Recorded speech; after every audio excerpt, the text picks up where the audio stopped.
तो स्वागत है आप सभी का अपने चैनल ऑनलाइन स्टडी 1.6 में। इस वीडियो में कक्षा 10 के गणित के चैप्टर 1 वास्तविक संख्याएं के वीवीआई ऑब्जेक्टिव प्रश्न को हल करने वाले हैं।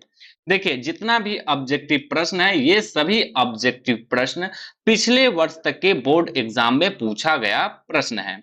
यदि आप इस वीडियो को शुरू से लेकर के अंत तक देख लेते हैं तो गारंटी है कि आप लोग वास्तविक संख्या से किसी भी प्रकार के ऑब्जेक्टिव प्रश्न आए उसको आप सेकंडों में हल कर सकते हैं। तो चलिए पहले नंबर प्रश्न से शुरू करते हैं। तो देखिए, यहाँ पे पहला नंबर प्रश्न है, प्रथम 10 विषम संख्याओं का माध्य है। तो पहले तो यहाँ पे समझिए कि विषम संख्या होता क्या है। तो देखिए, विषम संख्या वैसी संख्या को कहते हैं जो संख्या 2 से पूरा पूरा विभाजित ना हो, यानी कि ना कटे, उसे कहते हैं विषम संख्या। यानी कि जिस संख्या में 2 से भाग ना लगे उसे कहेंगे विषम संख्या। जैसे कि आप 1 ले लीजिए तो 1 क्या है, एक विषम संख्या है। इसी तरह से आप 2 जो लीजिएगा तो उसमें क्या होगा, 2 से भाग लग जाएगा तो विषम संख्या नहीं है। इसी प्रकार से 3 लीजिए, 3 के बाद 5, 5 के बाद 7, ये इसी तरह से आगे बढ़ता चला जाएगा। अब देखिए, यहाँ पे प्रश्न में क्या कह रहा है कि प्रथम 10 विषम संख्या। प्रथम यानी कि शुरू से, तो सबसे पहली विषम संख्या 1, 1 के बाद 3, 3 के बाद 5, 5 के बाद 7, ये इसी तरह से बढ़ते बढ़ते हमें कितना विषम संख्या लेना है, 10 गो विषम संख्या लेना है। फिर उसका क्या करना है, हमें माध्य ज्ञात करना है। तो देखिए, माध्य ज्ञात करने का सूत्र क्या होता है कि यहाँ पे जितना भी संख्या आया उसको क्या करते हैं, जोड़ देते हैं, और जोड़ने के बाद संख्या को गिन करके उसमें क्या कर देते हैं, भाग दे देते हैं। तो देखिए, यहाँ पे हम 10 ठो विषम संख्या लिखेंगे, फिर उस सबको जोड़ेंगे, फिर उसमें हम 10 से भाग देंगे, तो ये जो टाइम होगा बहुत ज्यादा लग जाएगा। तो इसको आप एक ट्रिक से याद रखिए। क्या ट्रिक है इसमें, देखिए, यदि प्रश्न में पूछे कि प्रथम n विषम संख्या या संख्याओं का माध्य, तो देखिए, प्रथम n विषम संख्याओं का माध्य बराबर होता है n, और यहीं पे यदि कह दे कि प्रथम n सम संख्याओं का माध्य, तो इसका सूत्र हो जाता है n प्लस में 1। अब देखिए, इस प्रश्न में क्या कह रहा है कि प्रथम 10 विषम संख्या, तो 10 को विषम संख्या यानी कि n का मान कितना है, 10 है, तो डायरेक्ट इसका जो माध्य होगा वो भी कितना हो जाएगा, 10 हो जाएगा। तो देखिए, ऑप्शन में कहीं पे 10 दिया हुआ है, तो हाँ, ऑप्शन नंबर बी में दिया हुआ है 10, तो इसका सही उत्तर हो जाएगा ऑप्शन नंबर बी। अब देखिए, इसी प्रश्न के स्थान पे यदि ये पूछ देता कि प्रथम 10 है, इस सब विषम के जगह कह देता है कि सम संख्या का माध्य निकालिए, तब क्या करते, तो 10 गो है तो n के जगह पे 10 आप प्लस में कर देते 1, तो 10 और 1 को जोड़ेंगे कितना हो जाएगा, 11। तो प्रथम 10 n सम संख्याओं का माध्य हो जाएगा 10। अब अगला प्रश्न देखिए, अगला प्रश्न है √64/81 प्लस √16/9 है। हमें बताना है कि ये परमेय संख्या या अपरमेय संख्या है। तो पहले तो आप इसको चेक कीजिए कि ये परमेय है या अपरमेय है। तो इसमें कैसे चेक करते हैं, तो देखेंगे इसको रूट से बाहर निकाल करके। तो रूट से बाहर निकालिए तो देखिए, यहाँ पे 64 है, तो कितना हो जाएगा, ये 8 गुने 8 अट्ठी 64 बट्टा 81 है, तो 9 गुने 9 यानी कि 9 नमा 81, तो ये रूट से 8 बाहर आ जाएगा, फिर 9 बाहर आ जाएगा। इसी प्रकार से कितना है, 16 बट्टा में 9, तो लिखिए √16/9। 16 को हम क्या लिख सकते हैं, 4 गुने में 4 बट्टा 9 को क्या लिख सकते हैं, 3 गुने में 3। एगो 4 रूट से बाहर आ जाएगा, फिर एगो 3 रूट से बाहर आ जाएगा। तो देखिए, यहाँ पे ये जो 8/9 है, ये क्या है, एक परिमेय संख्या है। क्या है, परिमेय संख्या। और ये जो 4/3 है, ये भी क्या है, ये भी एक परिमेय संख्या है। अब देखिए, इन दोनों को हमें करना क्या है, जोड़ना है। तो 8/9 और प्लस में 4/3, इसको हमें क्या करना है, जोड़ना है। तो आप डायरेक्ट यहाँ पे ट्रिक याद रख लीजिए कि जब परिमेय संख्या और परिमेय संख्या को जोड़ते हैं ना, तो हमेशा परिमेय संख्या ही आएगा। क्या आएगा? परिमेय संख्या। तो डायरेक्ट आप इसको चेक कीजिए कि परिमेय है या नहीं, और इसको चेक कीजिए परिमेय है या नहीं। यदि दोनों परिमेय हैं तो डायरेक्ट बोल दीजिए कि ये क्या होगा? परिमेय संख्या होगा। तो देखिए ऑप्शन में कहीं पे दिया हुआ है परिमेय संख्या, तो हाँ, ऑप्शन नंबर ए में दिया हुआ है परिमेय संख्या। तो इसका सही उत्तर हो जाएगा ऑप्शन नंबर ए। इसके बाद तीसरा नंबर प्रश्न है, दो परिमेय संख्याओं 3 प्लस रूट अंडर 6 तथा 3 माइनस रूट अंडर 5 का गुणनफल होगा 1। तो इसमें भी हमें बताना है कि ये परिमेय संख्या है या अपरिमेय संख्या। तो पहले यहां पे चेक कीजिए क्या है, 3 प्लस में रूट अंडर 6। तो देखिए ये 3 जो है, ये 3 परिमेय है या अपरिमेय? तो ये परिमेय संख्या है। क्या है? परिमेय संख्या है। और ये जो रूट अंडर 6 है, ये परिमेय है या अपरिमेय? तो ये एक अपरिमेय संख्या है। क्या है? अपरिमेय संख्या।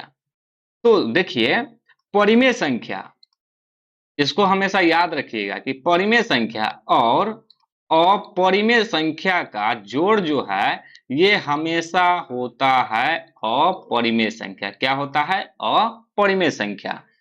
तो यहाँ पे ये जो 3 प्लस में रूट अंडर 6 है, ये क्या हो जाएगा? अपरिमेय संख्या। और ये भी याद रखें कि परिमेय संख्या और अपरिमेय संख्या का घटाव भी होता है अपरिमेय संख्या। तो यहाँ पे देखिए ये क्या है?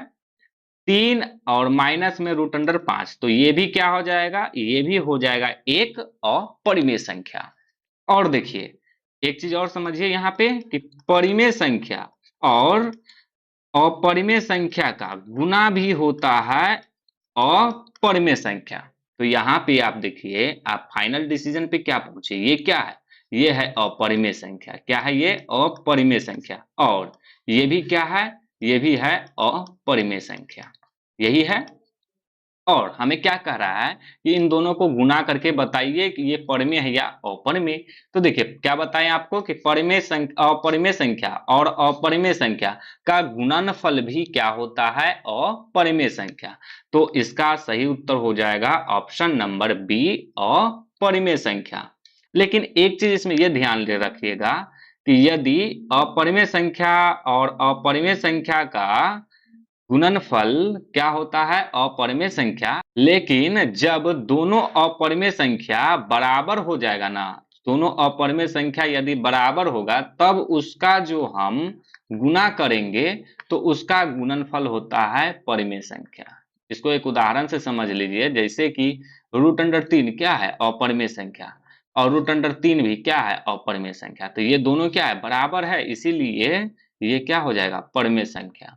यदि बराबर नहीं रहता, यदि यहीं पे ये रहता रूट अंडर 3 गुने रूट अंडर 5, तब ये क्या होता? अपरिमेय संख्या। तो देखिए यहाँ पे ये दोनों बराबर है क्या? नहीं है, इसीलिए ये क्या होगा? अपरिमेय संख्या।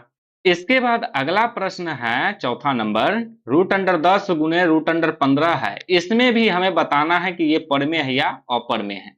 तो आप डायरेक्ट 10 को चेक कीजिए, ये परिमेय है या अपरिमेय। तो देखिए 10 तो रूट से बाहर निकलेगा नहीं, 2 पंचे 10, ये निकलेगा नहीं। इसीलिए ये क्या है? ये है एक अपरिमेय संख्या। साथ ही साथ रूट अंडर 15, रूट अंडर 15 को चेक कीजिए, ये क्या हो जाएगा? 3 गुने में 5, ये भी रूट से बाहर निकलेगा नहीं, तो ये भी क्या है? अपरिमेय संख्या। और चेक कीजिए कि ये दोनों बराबर है क्या? नहीं है। तो क्या बताएं कि अपरिमेय संख्या और अपरिमेय संख्या का गुणनफल क्या होता है? अपरिमेय संख्या। तो यहाँ पे देखिए ऑप्शन नंबर बी में दिया हुआ है अपरिमेय संख्या, तो इसका सही उत्तर हो जाएगा ऑप्शन नंबर बी। इसके बाद पांचवा नंबर प्रश्न है, यदि 156 बराबर 2 के पावर x गुने 3 के पावर y गुने 13 के पावर z हो, तो x plus y plus z बराबर। तो यहाँ पे ये जो x plus y plus z दिया हुआ है, इसका हमें मान ज्ञात करना है।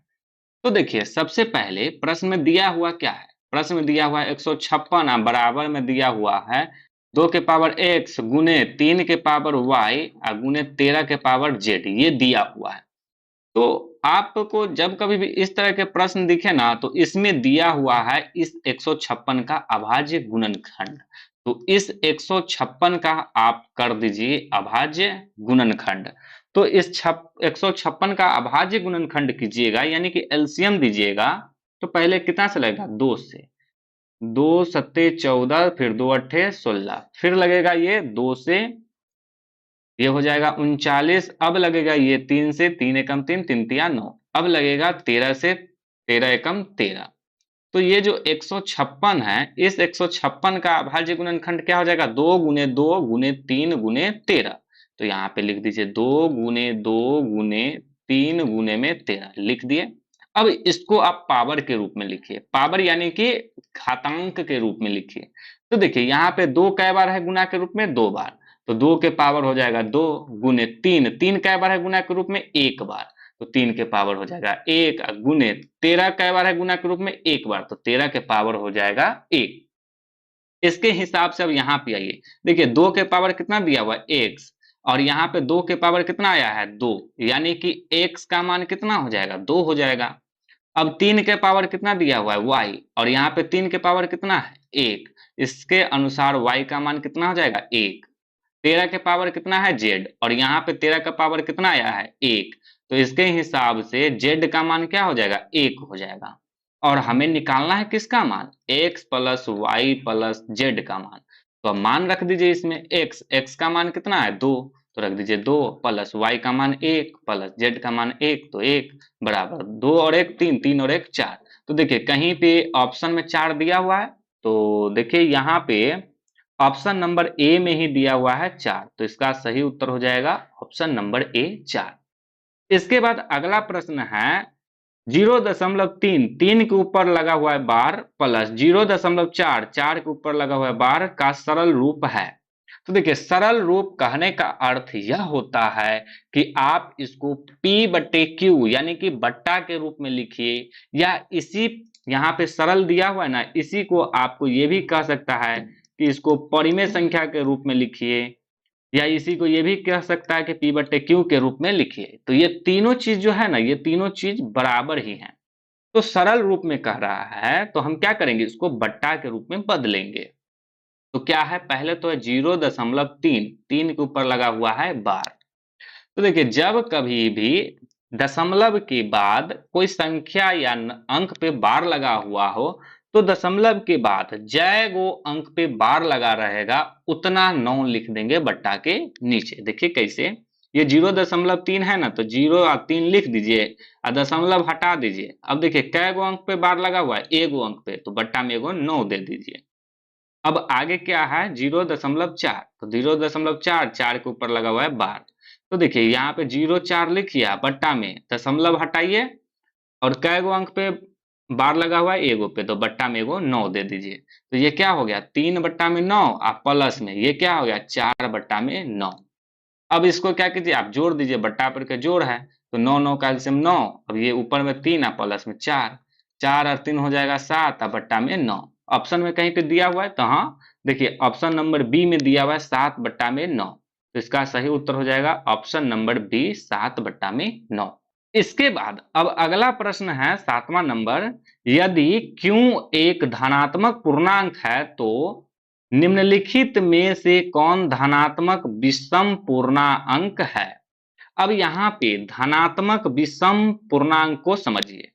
देखिए धनात्मक विषम पूर्णांक वैसी संख्या को कहते हैं, या वैसी पूर्णांक होता है जिसमें 2 से पूरा पूरा भाग लग जाए, यानी कि जो 2 से पूरा पूरा कट जाए उसको कहेंगे धनात्मक विषम पूर्णांक। तो यहाँ पे देखिए ऑप्शन ए में क्या दिया हुआ है 6Q प्लस में 1, 6Q प्लस में 1। क्या बोले कि चेक कैसे करना है, इसमें 2 से भाग लगा के देखना है कि ये पूरा पूरा कटेगा या नहीं कटेगा, तो 2 से भाग लगाएंगे।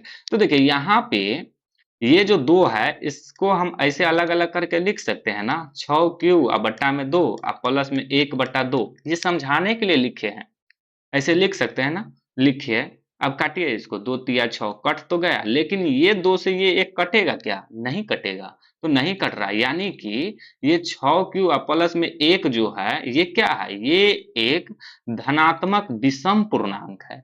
तो इसका सही उत्तर हो जाएगा ऑप्शन नंबर ए धनात्मक विषम पूर्णांक। अब आप कहिएगा कि ऑप्शन बी को भी चेक करके दिखाइए, तो ये क्या है 6 क्यू और प्लस में 2 और बट्टा में 2। अब देखिए इसको हम ऐसे लिख सकते हैं 6 क्यू बट्टा में 2 और प्लस में 2 बट्टा में 2 लिख सकते हैं ना। लिख दिए, काट के देखिए 2 तिया 6, 2 दूनी 4, 2 एकम 2, पूरा पूरा कट गया ना। इसीलिए ये क्या है धनात्मक सम पूर्णांक है। ये हो गया धनात्मक सम पूर्णांक। इसी प्रकार से इसको भी चेक कर लीजिए, तो देखिए ये भी कट जाएगा 2 तिया 6 और 2 दूनी 4, ये भी कट जाएगा 2 तिया 6 फिर 2 तिया 6। तो ये सभी क्या है, ये सभी है धनात्मक समपूर्णांक और ये क्या है धनात्मक विषम पूर्णांक। तो इसमें हमें क्या पूछ रहा था धनात्मक विषम पूर्णांक, तो इसका सही उत्तर हो जाएगा ऑप्शन नंबर ए। इसके बाद अगला प्रश्न है यदि दो संख्याओं का मौसा 25 और लौसा 50 है तो संख्याओं का गुणनफल होगा। तो देखिए ये बिल्कुल आसान प्रश्न है, बस सूत्र को याद रख लीजिए। देखिए यहाँ पे इसका सूत्र होता है दो संख्याओं दो संख्याओं का गुणनफल, दो संख्याओं का गुणनफल बराबर मौसा, मौसा यानी कि HCF गुने लौसा यानी कि LCM, ये होता है। इसी सूत्र को आप ऐसे भी लिख सकते हैं, क्या लिख सकते हैं, पहली संख्या गुने दूसरी संख्या, दूसरी संख्या बराबर में मौसा गुने में लौसा, ऐसे भी आप इसको लिख सकते हैं। तो देखिए यहाँ पे प्रश्न में हमसे क्या पूछ रहा है, दो संख्याओं का गुणनफल होगा, मौसा और लौसा का मान दिया हुआ है। यहाँ पे मौसा का मान दिया हुआ है 25 और लौसा का मान दिया हुआ है 50 और हमें क्या निकालना है, दो संख्याओं का गुणनफल। आप जो है एग्जाम में इसको डायरेक्ट हल कीजिएगा, ये हम यहाँ पे समझाने के लिए इतना लिख रहे हैं। आप डायरेक्ट सूत्र में डालिए और आंसर निकालिए। तो डायरेक्ट सूत्र में डालिएगा तो इस तरफ क्या हो जाएगा, दो संख्याओं का गुणनफल बराबर में क्या होगा मौसा और गुने में लौसा, ये होगा ना। अब यहाँ पे डायरेक्ट मौसा का मान रखे कितना है 25 गुने लौसा का मान कितना है 50, तो रखिए यहाँ पे 50 बराबर 25 को 5 से गुना करेंगे तो 25 पचे कितना होता है 125, यहाँ पे एगो जीरो है तो एगो जीरो, तो कितना आ गया 1250। यानी कि दो संख्याओं का गुणनफल कितना होगा 1250। चेक कीजिए कहीं पे है क्या, तो देखिए ऑप्शन नंबर ए में दिया हुआ है 1250, तो इसका सही उत्तर हो जाएगा ऑप्शन नंबर ए। इसके बाद अगला प्रश्न है यदि भाग एल्गोरिथम ये क्या होता है, ये होता है यूक्लिड विभाजन एल्गोरिथम। यूक्लिड विभाजन एल्गोरिथम को ही भाग एल्गोरिथम कहते हैं। क्या है, a बराबर बी क्यू प्लस आर में b बराबर 61, q बराबर 27 तथा r बराबर 32 हो तो a का मान क्या होगा। तो ये तो नॉर्मल जोड़ घटाव गुना है। जैसे कि यहाँ पे देखिए a बराबर क्या है बी क्यू प्लस में r, a का मान हमें क्या करना है निकालना है, b का मान कितना दिया हुआ है, तो देखिए यहाँ पे b का मान दिया हुआ है 61, तो यहाँ पे रखिए ना 61, इस बीच में कोई चीज नहीं तो रख दीजिए ना गुना का। उसके बाद क्या है क्यू का मान कितना दिया हुआ है 27 दिया हुआ है, तो यहाँ पे 27, अब प्लस का चिन्ह है तो प्लस का चिन्ह। अब देखिए आर का मान कितना दिया हुआ है 32, तो यहाँ पे रख दीजिए 32। ए बराबर, अब यहाँ पे 61 और 27 को गुना कीजिए, 61 और 27 को गुना कीजिएगा तो ये हो जाएगा 1647 प्लस में 32। अब जोड़ दीजिए 7 और 2 हो जाएगा 9 और 4 और 3 हो जाएगा 7, 6 1 कितना आ गया 1679। तो देखिए ऑप्शन में कहीं पर दिया हुआ है, देखिए ऑप्शन नंबर ए में ही दिया हुआ है 1679, तो इसका सही उत्तर हो जाएगा ऑप्शन नंबर ए। इसके बाद अगला प्रश्न है यदि f ऑफ x बराबर x के power 4 minus 2 x Q minus x plus में 2 को g ऑफ x के पावर 2 माइनस 3 एक्स प्लस 2 से भाग दिया जाता है तो भागफल का घात होगा। तो पहले तो हमें इसमें क्या करना होगा, ये जो दिया हुआ है समीकरण उससे हमें इस समीकरण में यानी कि भाग देना होगा। तो आइए भाग देते हैं, यहाँ पे आप भाग देना भी सीख जाइएगा। इसी तरह का प्रश्न यहाँ पे 12 नंबर में भी है, यदि आप ये वाला सीख गए ना तो ये वाला आप खुद से हल कर लीजिएगा। तो आइए पहले हम इस आपको भाग देना सिखाते हैं। x के पावर 2 है, माइनस में 3x है, प्लस में 2 है। और किस में भाग लगाना है? x के power 4 minus 2x³ minus x plus 2 में भाग लगाना है। तो देखिए यहाँ पे इसका पावर कितना है सबसे ज्यादा वाला? 2, और ये जिसमें भाग लगाना है उसमें कितना है? 4। तो देखिए x के पावर 2 को कितना से गुना करे कि x के पावर 4 आ जाए? तो x के पावर 2 से ही गुना करना होगा। तो x के पावर 2 से गुना कर दीजिए।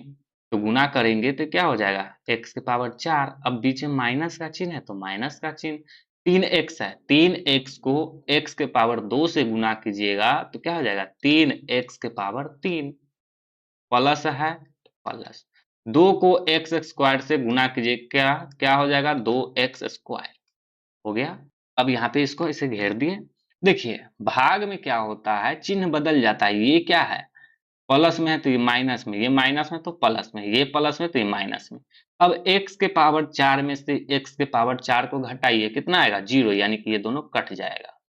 अब देखिए ये क्या है? 3x के पावर 3 है, यानी कि 3 गो x³ में से 2 गो x³ को घटाएंगे तो कितना आएगा? एक तो x³ बच जाएगा।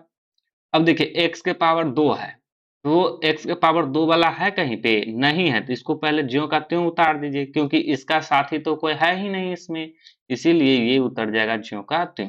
देखिए ये पहले प्लस में था, क्या बन गया है? माइनस, तो माइनस 2x स्क्वायर। अब ऊपर वाले को ज्यों का त्यों उतार दीजिए, माइनस x प्लस में 2। अब देखिए अब इसमें सबसे बड़ा घातांक कितना आ गया? 3 आ गया। तो अब यहाँ पे इस 3 को लेकर के चलिएगा, और यहाँ पे क्या है? 2 है। तो x के पावर 2 को कितना से गुना करें कि x के पावर 3 आ जाए? तो x से यदि गुना करेंगे तो x के पावर 3 आ जाएगा। तो यहाँ पे x लिखिए। अब देखिए इस बीच में चिन्ह क्या दें ये सोचना है। तो देखिए यहाँ पे ये क्या है? प्लस में है, ये भी क्या है? प्लस में। तो जब दोनों प्लस में है तो यहाँ पे डायरेक्ट प्लस दे दीजिए। अब x के पावर 2 से x को गुना करेंगे तो हो जाएगा x³, और यहाँ पे माइनस है तो माइनस 3x को x से गुना करेंगे तो हो जाएगा 3x स्क्वायर, प्लस है तो प्लस 2 को x से गुना करेंगे हो जाएगा 2x। फिर से चिन्ह बदलेगा, माइनस ये प्लस, ये हो जाएगा माइनस। x³ में से x³ को घटाएंगे 0, यानी कि ये दोनों कट जाएगा। अब देखिए 3x स्क्वायर में से, यानी कि 3 गो x स्क्वायर में से 2 गो x स्क्वायर को घटाएंगे तो क्या बचेगा? एगो x स्क्वायर बचेगा। अब यहाँ पे क्या है? माइनस x है और यहाँ पे माइनस 2x है, तो माइनस माइनस हो जाएगा प्लस, लेकिन चिन्ह रहेगा माइनस का। तो एगो x और 2 गो x को जोड़ेंगे तो क्या हो जाएगा? 3 गो x, प्लस में 2 है तो 2। अब कितना से लगाना होगा? तो देखिए इसमें कितना पावर वाला है? 2, और इसमें कितना है? 2। तो x के पावर 2 को x के पावर 2 से कितना से गुना करें कि x के पावर 2 आ जाए? यानी कि 1 से। तो हमें यहाँ पे गुना करना होगा 1 से, तो यहाँ पे लगा देंगे 1 से। तो 1 से इस सभी को गुना करेंगे तो क्या हो जाएगा? x के पावर 2 और माइनस में 3x है तो 3x, प्लस में 2 है तो प्लस में 2। फिर से अब चिन्ह बदल जाएगा, चिन्ह बदल दिए, ये बराबर है कट जाएगा, ये भी बराबर है कट जाएगा, ये भी बराबर है कट जाएगा। शेषफल कितना आ गया? 0। तो देखिए भागफल क्या आया? भागफल आया यहाँ पे x square plus x plus में 1। अब इसमें चेक कीजिए कि सबसे बड़का घात कौन है? तो देखिए इसका घात है 2 और इसका घात 1 है, तो बड़ा कौन हुआ? 2 वाला। तो यहाँ पे जब हम ये बहुपद और ये बहुपद जो दिया हुआ है इस दोनों में भाग लगाएंगे तो भागफल ये आएगा, और सबसे बड़ा घात क्या है? 2 है। तो इसके भागफल का घात कितना हो जाएगा? 2 हो जाएगा। तो इसका सही उत्तर हो जाएगा ऑप्शन नंबर बी, 2। इसी प्रकार से इसमें क्या करना है? ये जो 2 माइनस एक्स स्क्वायर है इससे भाग देना है x के पावर 4 माइनस 5x प्लस 6 में।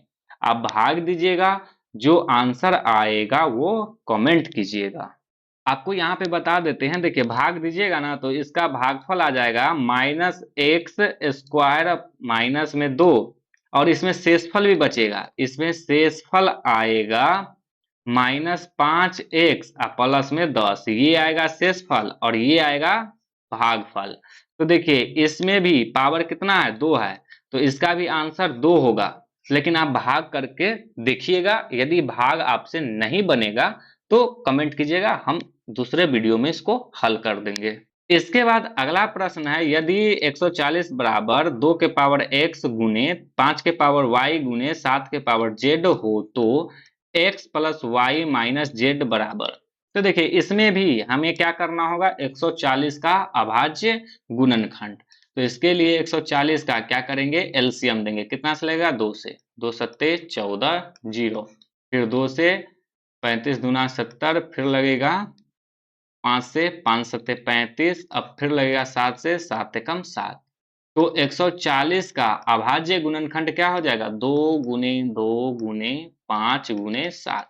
अब इसको पावर के रूप में लिखिए, क्या हो जाएगा, 2 के पावर 2, क्योंकि 2 दो बार है गुना के रूप में, गुने 5 एक ही बार है तो पावर हो जाएगा 1, गुने 7 एक ही बार है तो पावर हो जाएगा 1। अब देखिए प्रश्न में क्या दिया हुआ है, 140 बराबर दिया हुआ है 2 के पावर x गुने 5 के पावर y या गुने 7 के पावर z।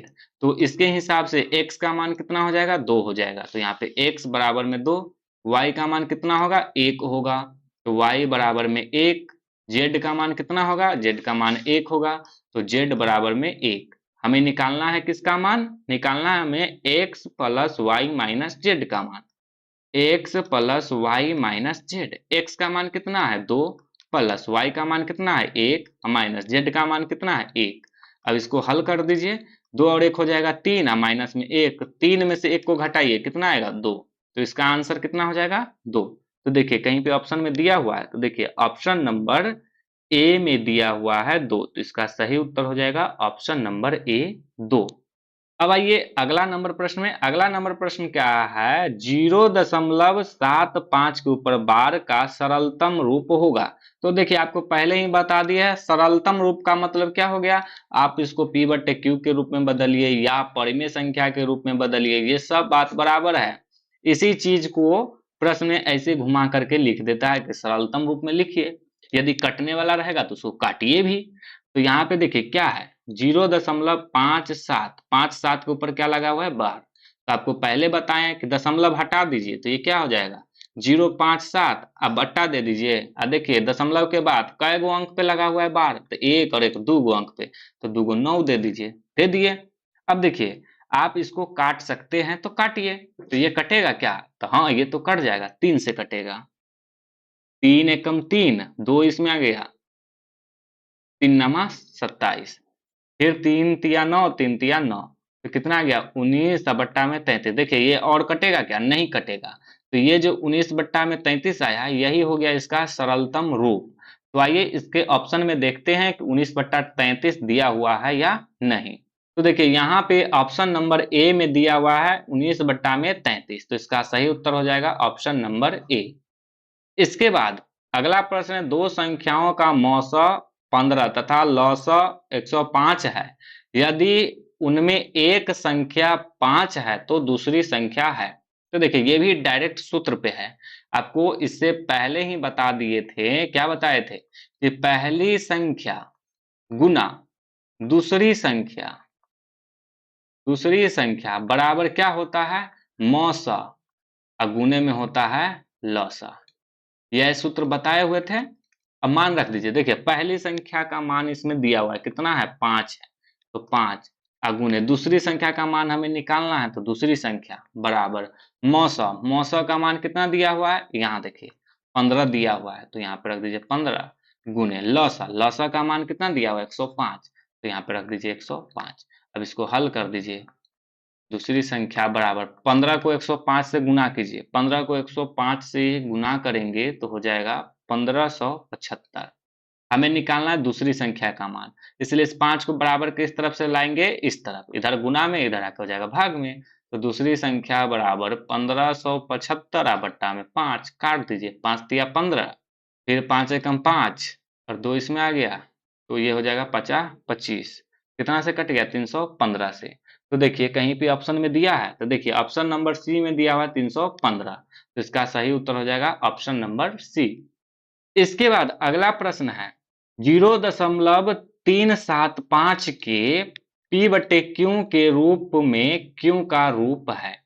तो देखिए आपको इससे पहले ही बताए हैं कि आप इसको P बटे Q के रूप में कहिए लिखने के लिए, चाहे आप सरलतम रूप में कहिए, चाहे आप इसी को कह दीजिए कि परमेय संख्या के रूप में लिखिए, सब एक ही चीज हुआ। तो यहाँ पे देखिए ये क्या है, 0.375, 0.375, ये है 16 नंबर, ये है। अब देखिए इसमें किसी भी संख्या पे बार लगा हुआ है? नहीं लगा हुआ है।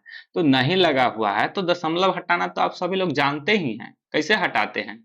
दशमलव हटाइए, अब बट्टा के 1 लिखिए, कै गो अंक है गिन के एगो 0 लिख दीजिए। 1 2 3 गो अंक है ना, तो 3 गो 0 लिख दीजिए। ऐसे ना करते हैं? तो ऐसे कर दिए। अब देखिए क्या बोले थे, सरलतम का मतलब होता है कि काट के भी देखिए कि वो कटने वाला है या नहीं है। तो देखिए ये तो कट सकता है, तो काटिए ना इसको। कितना से लगेगा? 5 से। 5 सत्ते 35, और ये 50 25, फिर ये भी कट जाएगा। 5 दूनी 10, 0 0, फिर लग जाएगा 5 से। 5 एकम 5, 50 25, ये भी कट जाएगा। 5 चौका 20, 0, फिर लगेगा 5 से। 5 तिया 15, अब 5 अट्ठे 40, कितना आ गया? 3/8 आ गया ना काटने पर। अब देखिए 3/8 तो आया, तो ये क्या है?